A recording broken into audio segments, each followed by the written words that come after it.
Rotate your phone. You can't turn your phone while recording. Well, all right. I got that. Facebook, what's up, guys? Today's training is right here in Incognito in New Bedford. This is the Facebook Live training event for our South Coast Real Estate Investors meetup. I'm going to turn the camera on. You see all the cool people who made it. Just one guy. Wave, guys. Say hi. As it comes around, say it again. If you want something, this is your chance. Tell us. We're going to give each person 10 seconds. What do you want to buy, my friend, or what are you looking for? Oh. Name? Oh, I'm Okino Smith. You got 2 more seconds. Let's go. I'm looking for everything. I want to buy everything. That's a bad answer. All right, but we'll come back to you. Name? Josh, I'm just trying to buy and flip. Very good. What city? Any city.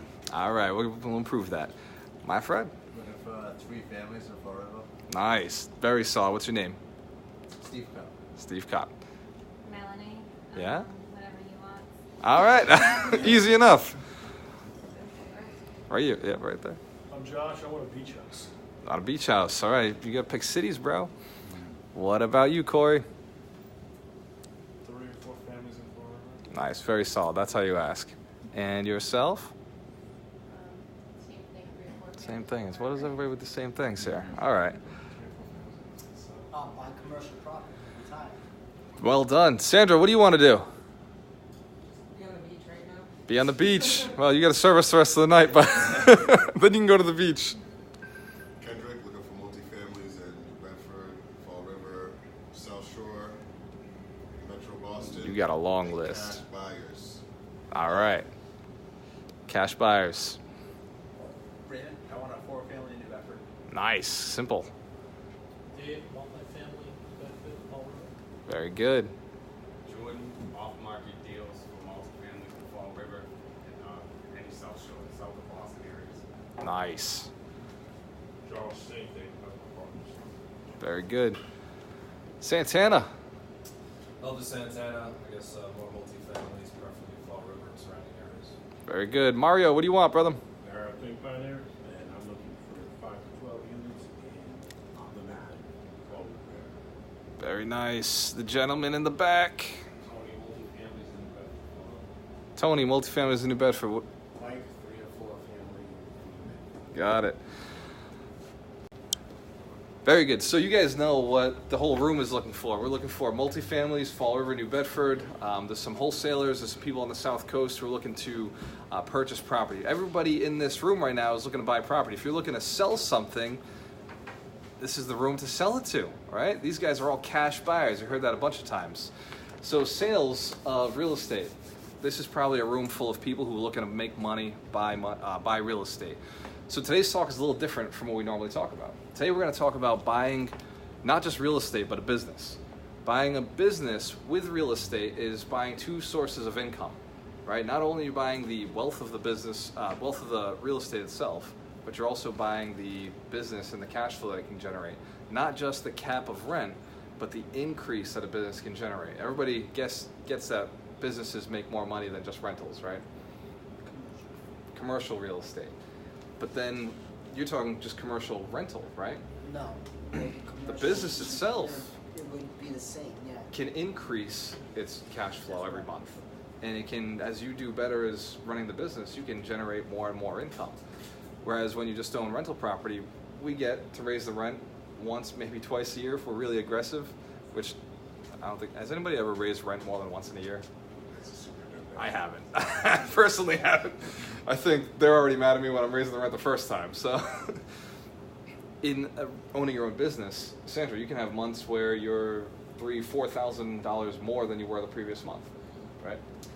And that's just in this business. That's just in something that you've been running. So who here is now interested in learning about buying a business? Anybody? I got anybody's interest? Cool. Is this something you'd thought about prior to coming? A few of you. All right. So very good. So it's definitely an interesting topic.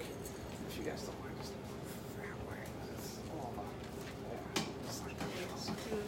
come on, come here. I'll get it later. All right. So what questions do you have about buying a business? Or you guys all have cash in your pocket and you're ready to buy now? Or are there questions that come up? Yep. for buying a Mhm. business. Buying a business. Would there be grants and stuff that you get, or you just buy this outright yourself? Well, if you're silly and you don't like to make a lot of return on investment, yes, you buy in cash. Right. But when you get smart, you do start looking for grants. You start looking for partners. You start looking for small business loans, different products that will allow you to get in with very, very little to no money down. Right? The less skin in the game, the better the return on investment.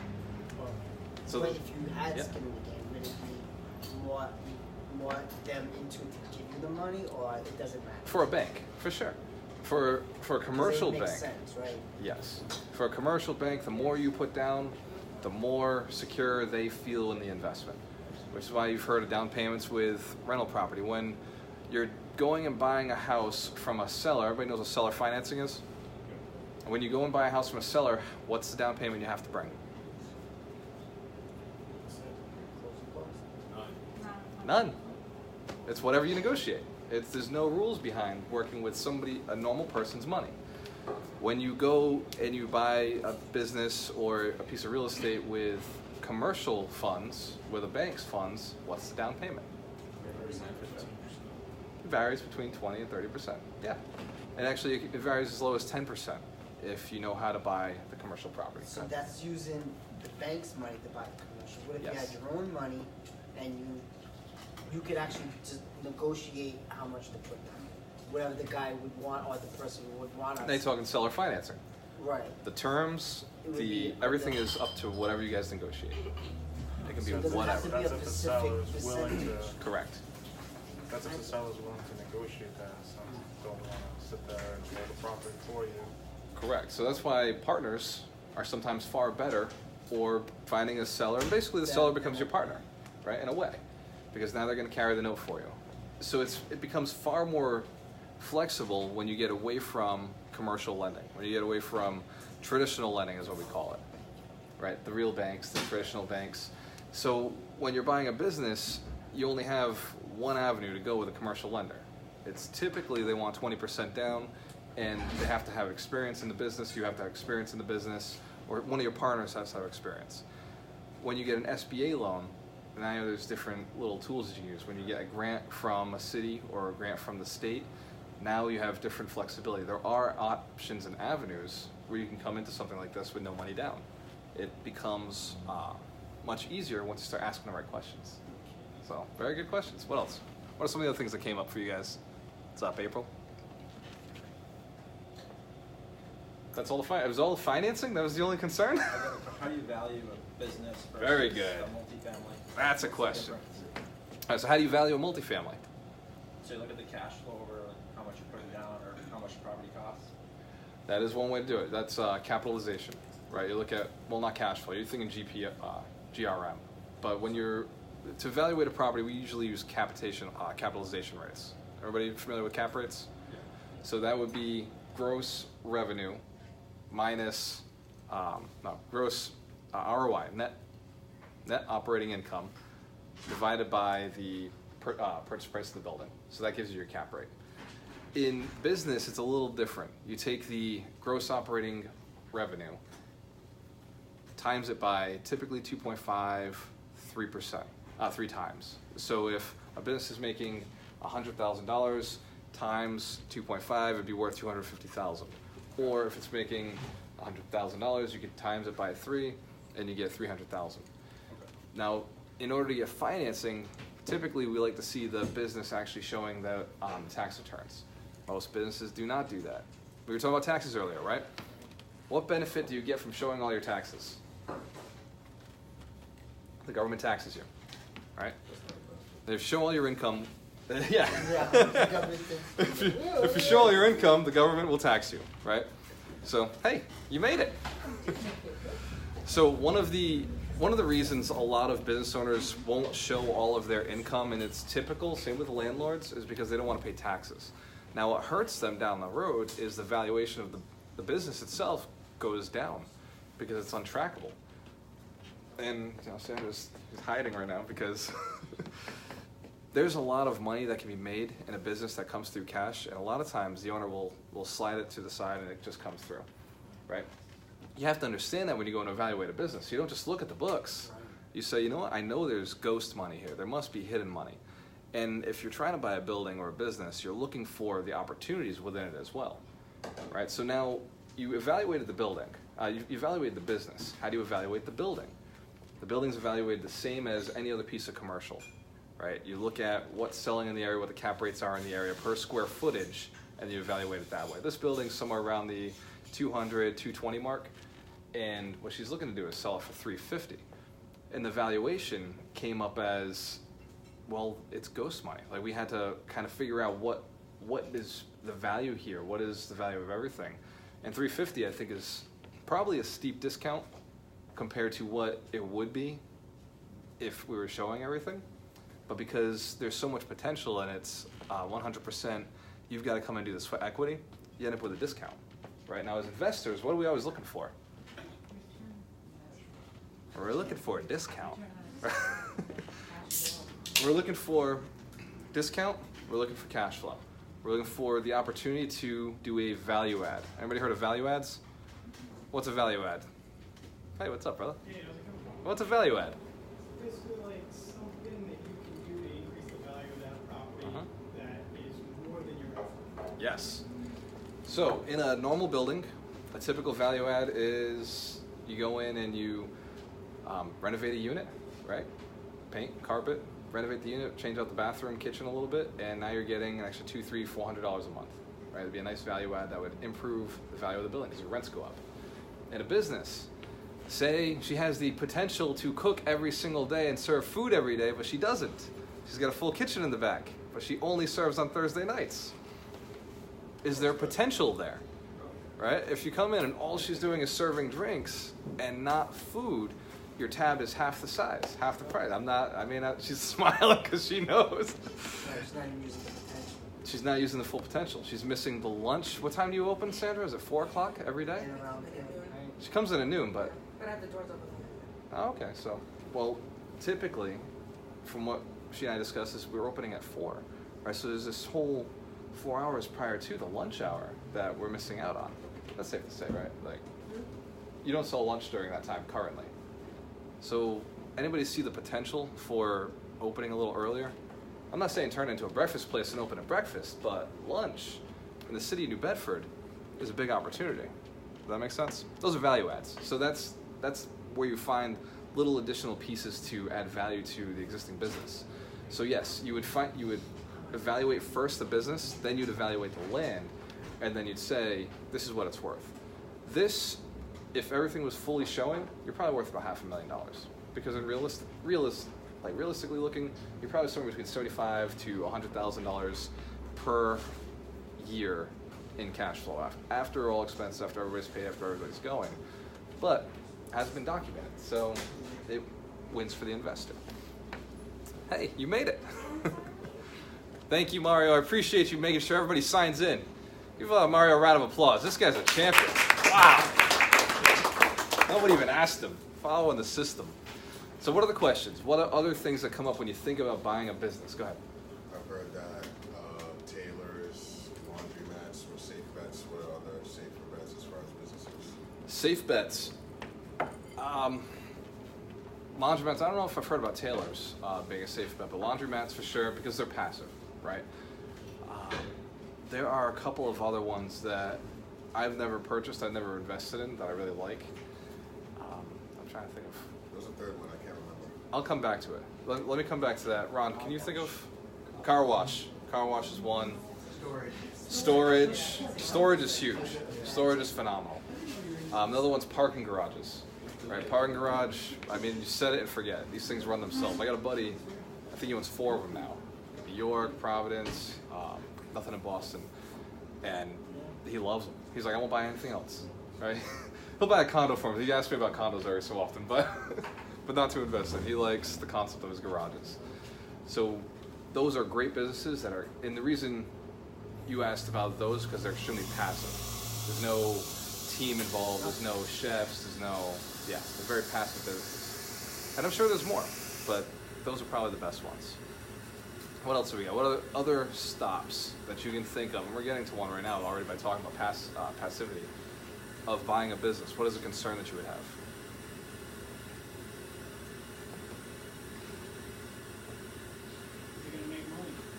It has to make money, right? How do you get it to make money?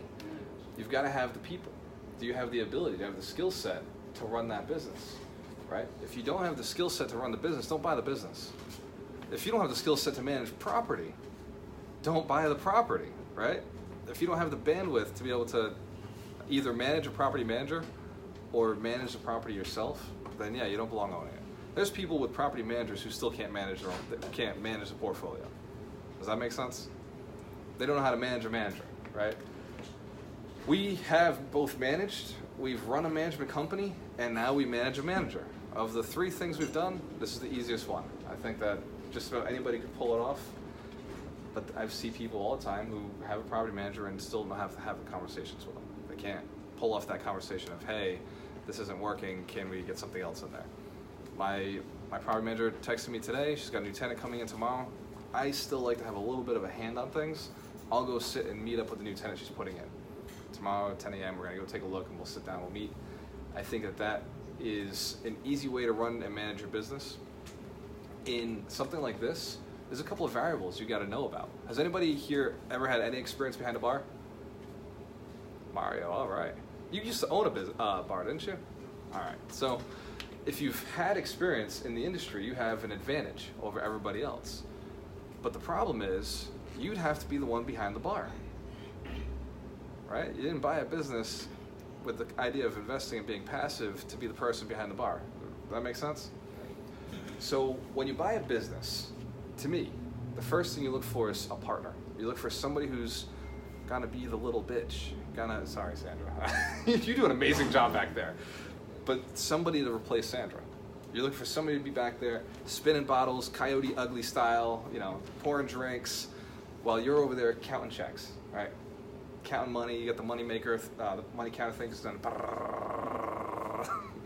So the idea is find a partner, right? Now, if you're gonna have a chef, you've got to find a chef who's gonna be involved, because now that's where the money is. That's where the opportunity is in a business, in this particular business, the way we've looked at the evaluation, because we know they're doing good on the weekends, we know they're doing good at night, we know they're doing good with their catering, with the business. Although she's not booking every single weekend, which means there's more opportunity for booking multiple days on the weekends. I think right now you do every two weekends? No, I have events. 2 events, 3 events every week, every month? I'm actually going to be booked every weekend. Oh. Year out. Don't tell these guys that.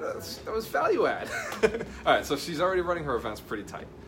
The real opportunity is the food during the day, getting the lunch going, getting dinners going, bringing more people in here. Instead of just being a normal bar, we still have the value add of making this a place for you to eat food, a restaurant, which we know restaurants you pay a little more for because you're getting the experience. And then the bar switches over at night. Has anybody been to Thayer Street? Paragon?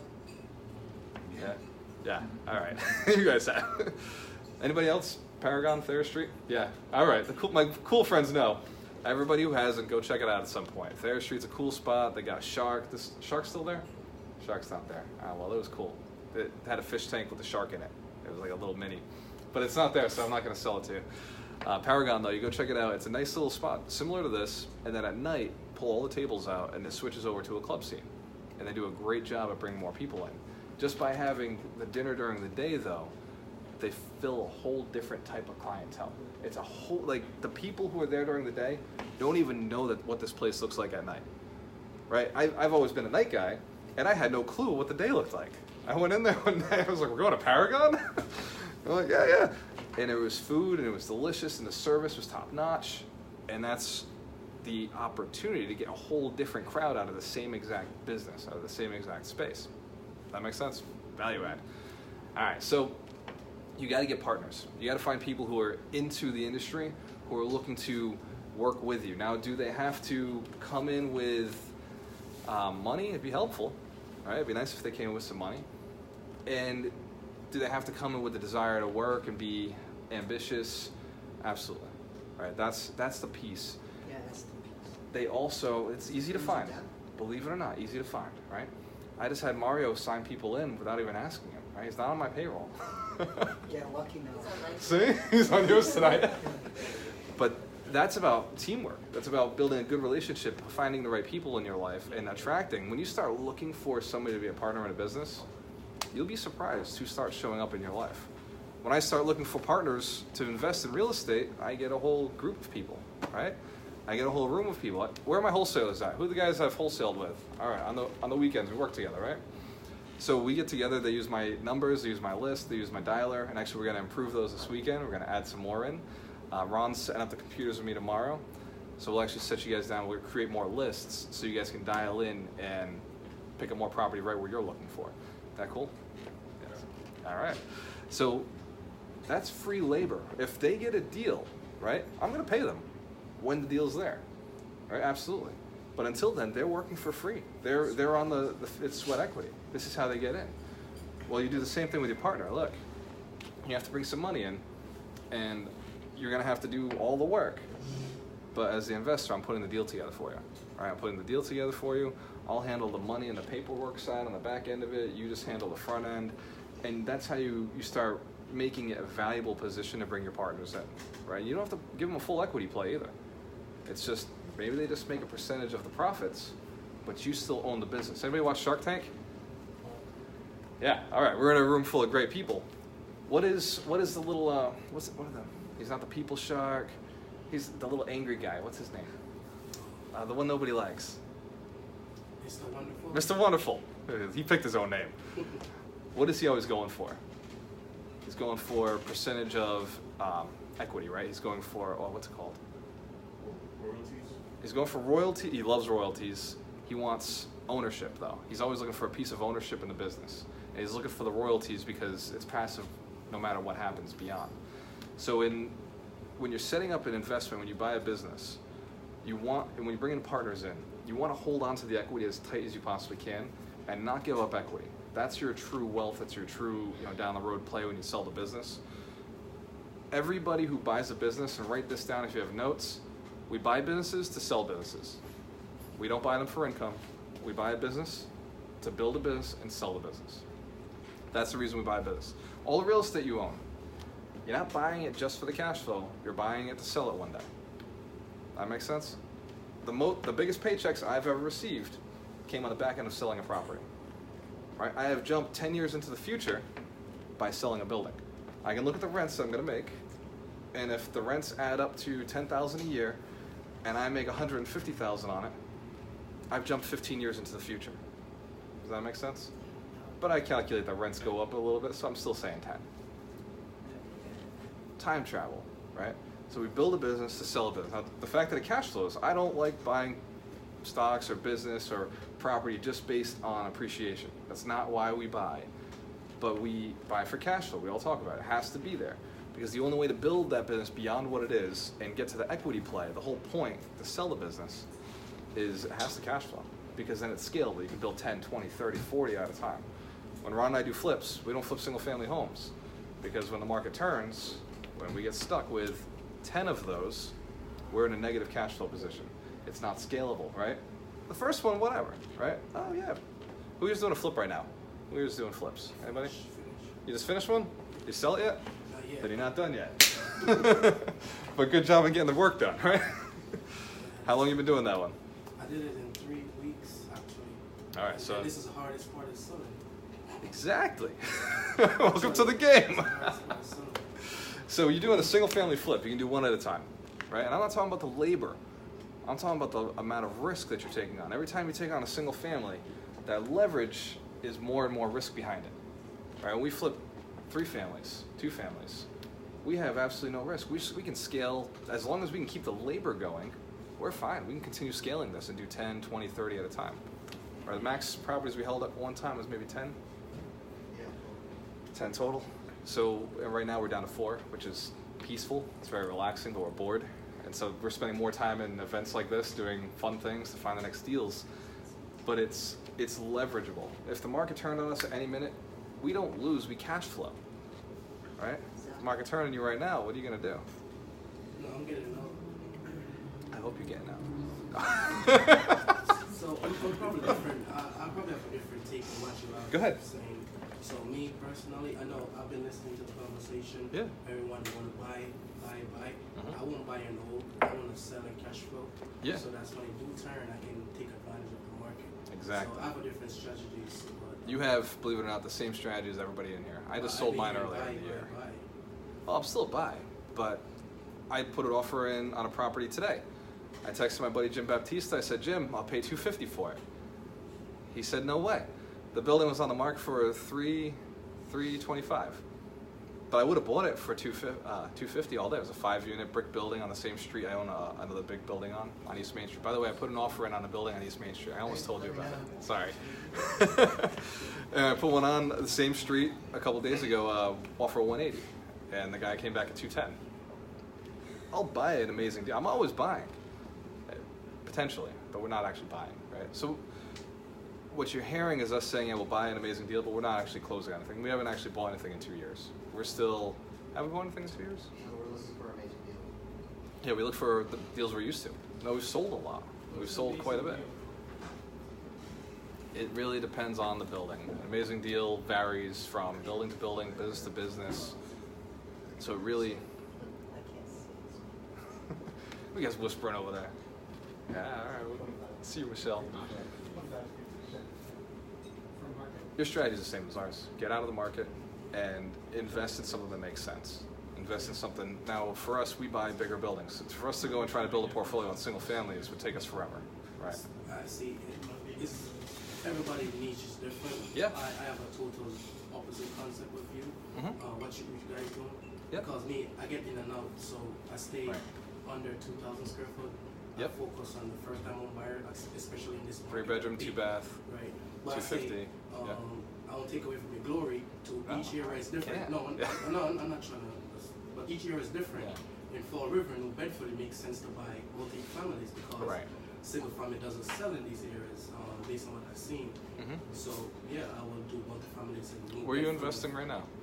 So anywhere from Boston. Where's your flip? In North Attleboro. North Attleboro. Yeah. So you're in a city that's just like Fall River, New Bedford. Not necessarily. It's not Attleboro? No. Not north, but you got Attleboro right next to you. Right. Attleboro's full of multifamilies. It's still an investment community, so you're not far. You're not outside of the option of doing it. Yes. And same with these communities. We've got Dartmouth, which is a flipping community. The average home price is $450. So, and those are single families. So, is anybody here flipping in Dartmouth? New Bedford? Anybody own real estate in New Bedford right now? You do. No. All right. So, Tiverton and Somerset. So the concept is exactly the same. Any major city that you're around has its outlets on the outside. Those are where you flip on the outside, and on the inside is where you buy to hold. So to cash flow in North Attleboro is a lot harder. Am I wrong? But the cash flow in Attleboro would be way easier. Yeah. So it's the same concepts. We're all doing the same thing. Right now you're doing a capital play to get your capital up, and then you're looking to turn it into something that cash flows long term. Yeah, so trust me, you're the same as everybody else in this room. And the concept is wealth. You want to, over time, be very, very rich, all right? Not necessarily. Oh, come on. Who here wants to be rich? Who's established that? Let me guess. You want to be comfortable. Right? I want to be free. I want financial freedom. Yeah, you want to be rich then. Yeah. Exactly. All right, so that's a mindset, right? Rich has a negative connotation to it. Anybody ever heard that rich people are bad? You've heard that, right? Rich people are greedy. I know it's silly because the richest people I know are the nicest people Always I know. get the jobs for. That's right. They give us business. Damn right. Hell yeah. One more? No. We'll hit at the end. Look at you with all those, man. That's the reality of it. Hey, they Nothing would knock wrong on with my being door. rich. Oh, can It's I okay. do a job for you? Yeah. Do my driveway. Exactly. Right? They're not banging on some That's right. third floor apartment building. You know? You know what I mean? That's exactly right. Right, and I'm always happy for everybody. You know what I mean? I'm with you, man. I'm with you. I find that rich people tend to be the people who line my pockets the best, right? The richer they are, the more deals they're doing with The me, more happy we all. right? Now, I like to take people who aren't rich yet and make them rich because that means we can do more deals together, right? So your goal would be to do more deals with us, like buy more property, sell more property, maybe get $1 million in the bank. Like $1 million isn't rich. That's just $1 million in the bank. That would make you cool. Yeah. I had $1 million in the bank and no one gave me $1,200 a month for a money market account. See? Couldn't live on it. No. Now, if you gave us $1 million, we'll give you $12,000 a month. See? Go for it. That's how we operate. 12% return on investment. It's a very different situation. 4.5%. Then after Obama was in office for 2.5 years, went to zero. I have money in the bank in Europe. It went to negative. I'm like $750,000 in 6 years. I said I gotta get out of here. You gotta pay them in Europe to take it. That's what I'm saying. It went negative. So it went negative. So you have to pay them that. I know. 3 trust funds there. Now, on the other side of it is, yeah, you can pay us, and we'll give you the 12%, or you can own your own rental properties and get what we get 36%, right? Get the depreciation, get the appreciation, get the amortization on the loan. 4 ways we make income as real estate investors. You can just lend your money out, and any one of us will raise our hand and take your money, but we're only giving you a quarter of what you're capable of making, right? When you start getting smart about the investments you're doing, and you're willing to put a little bit of effort in by babysitting or just learning how the investment tools work, that you didn't know that you could lend your money like that, right? You didn't know that there was a room full of people who would easily. First thing it said is to lease something and spend it. Right. I don't want to do that. The money you want to protect it. You want to make it a return. Everybody in here knows how to collect private money. Anybody? Anybody in here collected private money before? Okay. So here's the deal. You want to collect private money. If you want money from people, find an amazing deal. You find an amazing deal, find an investment that somebody wants, right? Find something that you know that you're going to make a ton of money on. Ron and I, we go and we find a 6-family that we can buy for $150,000. I'm going to tie it up, put on an agreement, guaranteed I can get the $150,000 from a friend of mine. Because they see it's a good deal, they're willing to lend to me. Right? They know that I'm going to make so much money every single month that they're willing to lend to me and get that return on investment. That makes sense? I give you 100% purchase cost, renovation, what is it? Closing costs. Huh? What is it? See if you find a deal, a good deal, 70% up to 70% of whatever is valued. Yep. I give you 100% renovation, acquisition, and closing. See that? But you didn't give me a chance. What's the terms? What's the terms? Terms depend on you can no prepayment penalties. No prepayment penalties. Points, interest rate. Interest rate depends on how many flips you have done. Yep. His credit score, because it's private, also have access to hard money. Yep. But I don't tie myself to that. That's why when I introduce myself, I'll say I'm a real estate transactional engineer. That's what I see myself. It's too complicated. So because he's a money guy. It's way easier. But I'm a private money lender. Yeah. I do not lend my private money, but I have. You work in between. Yep. Yeah. And I also buy cash, but that's something to talk about. Yeah. See? So if anybody wants to talk about that afterwards, raise your hand. All right, cool. So there's a room full of people who are interested, right? Definitely my mentor, he's stressing Keller Williams because I want to get my license. Yeah. I'm also a JC. Not trying to brag, but he's stressing linking up with a Keller Williams. And you would say you are top salty, so I want to definitely talk about Keller Williams. All right, brother. Yeah, I'm in Keller Williams. Hell yeah. Very good. Ron, we want him on the team. Let's make sure built-in contractor. So those are, that's how you do it, right? Just ask. What did I do? I just raised capital just now, right? If I had a good deal, and somebody you had a good deal for me? When you get private financing, what do you give them as collateral? It really depends. It's negotiable all across the board. It could be as much as second mortgage. It could be as little as just the promissory note. It really depends on your relationship with the person and the value of the deal, what they see. So, I mean, definitely give people collateral, but he and I have done deals where there was no collateral. It was literally a promissory note, and at the end, the last 2 ones we just did, actually, we just gave $55,000 back. We had the money for a year, we did our project, got our money back, and that was all a promissory note. So, it really depends. It's all negotiable. Good question. Yeah. Well, what do we got? I like Fall River, New Bedford. Prefer Fall River. I like 6-family plus. I will flip a 3-family and a 4-family, but I prefer to hold 6+ units. And I don't like 1-bedrooms. Why 6+? It's just easier for me to purchase. If I'm going to go through the time and problem of getting a deal, the negotiating, the collecting of money, I'd rather 6 units. Below that, it's almost a waste of time because I can only do so many of these a year. So if I'm buying 10 6s, I'm fine with that.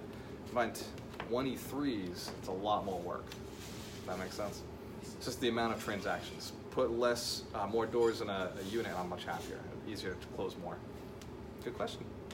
So, buying real estate definitely makes sense. Buying a business, a little different, but you start realizing it's not complicated. It's not that hard. You just have to leverage one extra piece, and that's finding the person to run the business. In real estate, we say the same thing, right? The extra piece you're leveraging is finding the property manager. Who here has a property manager? Nice, smart, very good. You should get one. But it's easier to leverage that person. You can kind of go out and find that good partner just to market it already. They're already out there. Now to find somebody to be a partner on a bar, it's found a little differently. You're not just going to go online and search and try to find property managers, right? To find somebody to be a partner in a bar, anybody got a guess where the easiest spot to look is? In a bar. Hey. That's it. Your partner's built in. They're already there. So you can go to bars in the area. Because you get outside of the area, you may find people are uncomfortable with that part of the city. Not the city, that part of the state. Or that part of the country. Right? If you don't want to be in Vegas talking to the bartender and say, I got a spot in New Bedford, you're going to come back and run it, be my partner, it'd be hard to swing that. All right?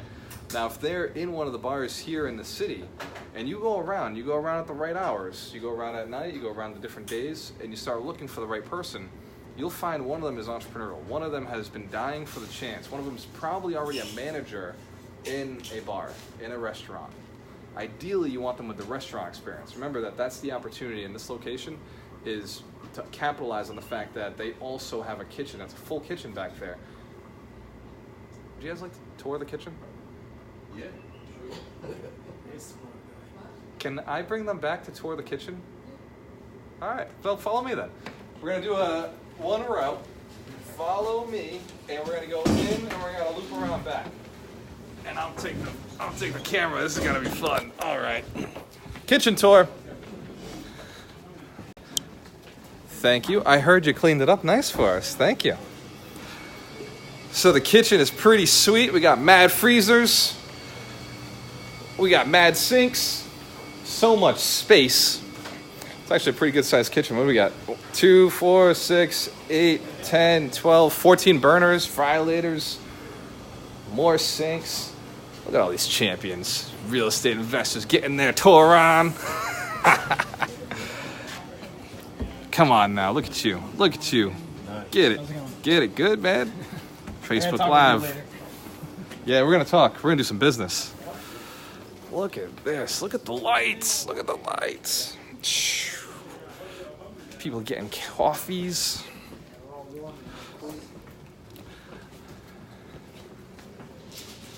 All right. Fill this place back up.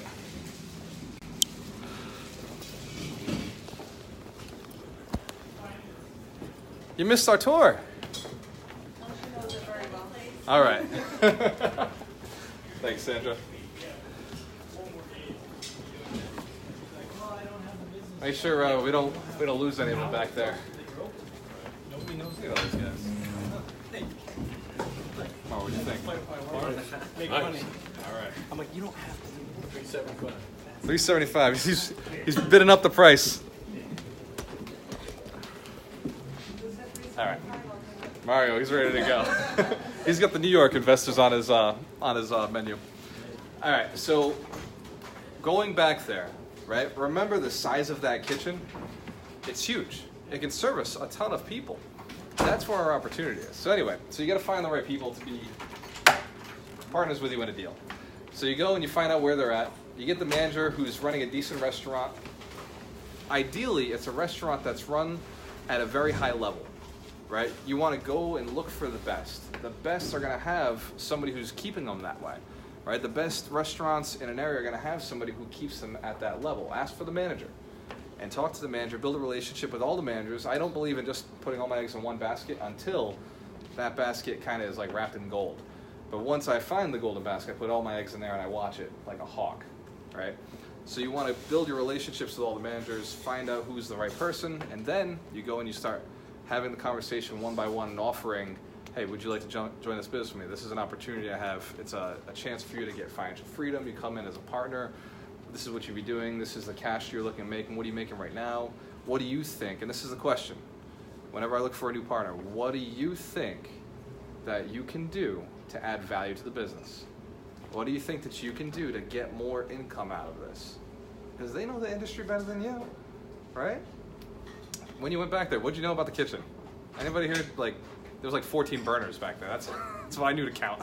14 burners, 2 sinks. I don't know how you cook on 14 burners, right? Like, I don't know, like, I would try to make a pancake on this side and maybe move it over here to cool it down a little bit. That's about as many burners as I need ever. But when you're cooking a whole bunch of dishes, I bet that comes in handy. How many fry laters back there? It was like 2. I wouldn't know what to do with 1. I want fries, I go to McDonald's. But as a business owner, as somebody who's been running a restaurant, a manager, they're gonna go back there and be like, yeah, all right, we got 2 of these, 2 of those. Like, they can already see like how the production line needs to be. That's the kind of partner you want. You don't want somebody who just has a dream that they could one day be a manager of a restaurant, but they've never managed a restaurant. You don't want that one day they're a bartender and they think that they can manage a restaurant, right? You want somebody who's already doing it. And here's the other thing. If they're already doing it and they're very happy working for somebody else, understand it's going to be hard to get them away from that. And they're probably not going to be motivated by money. Very realistically, you don't want somebody who's motivated by money. You guys and gals are the money motivated people, right? When you look for a partner, you want somebody who's less money motivated and more about helping, more about the quality of their product, the service, what they're doing, right? Although Ron loves to make money, he also loves to get the job done the right way. And that's, I wouldn't say more important to him, but it's almost as important to him. In fact, if I do something a little too sloppy, he's more mad about that than if I lost less money. He would rather see, well, he still wants to make money. Rule number 1, Warren Buffett's rules. Anybody read those before? Rule number 1 is don't lose money. And then rule number 2 is don't forget rule number 1. So in owning a business and investing, those are the only 2 rules you have to keep, according to the Oracle of Omaha. So yes, you want to find a partner who's not all money driven, right? Even when you're investing in real estate, it's the same thing. You want to get the person who's the contractor, or maybe you're the contractor. You want to find somebody who has the money, but they're more about helping you with your vision. It's the same thing when you're getting private money. They don't want to do the work. They're not going to be on you grilling you unless you need that. If you're the side that needs that. There's always 2 types in a partnership, right? But I think most people in this room are generally the workers. They're generally the people who are able to make the deal happen, put things together. And what you're looking for is either the capital, the deal, or sometimes the labor. Right? I'm personally not a laborer. I'm not looking to do anything on my properties. Anybody here a laborer? Contractor? I'm a contractor, but I don't know the work. But you don't do the work, or you don't know the work? I don't do the work. You don't do the work, right. So you run a team. Yes. So that's more of the position I like to hold. I wouldn't want to actually be doing the work anymore. But in the beginning, I'm sure at some point you did the work. Yeah, that's how you learn.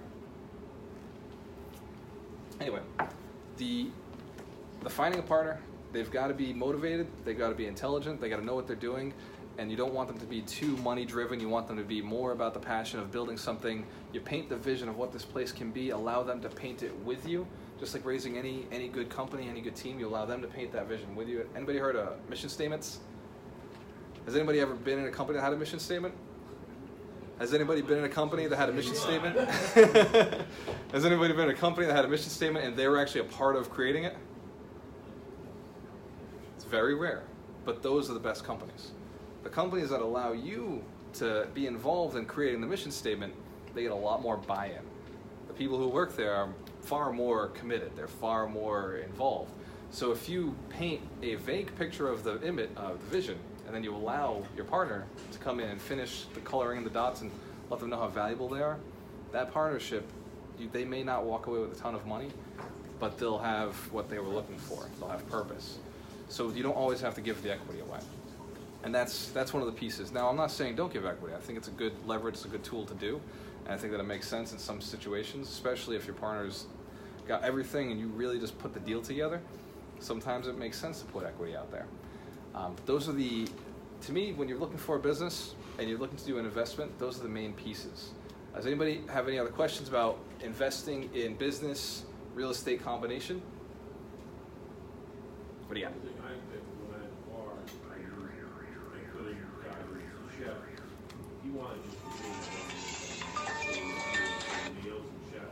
What is it?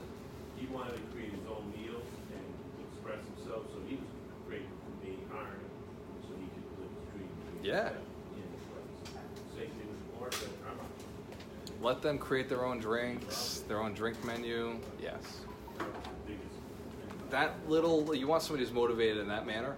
When they're motivated that way, best partner you could ever have. Because they're just going to do an amazing job. You come in and you'll be helping them, right? You lay a little support, but they know what they're doing.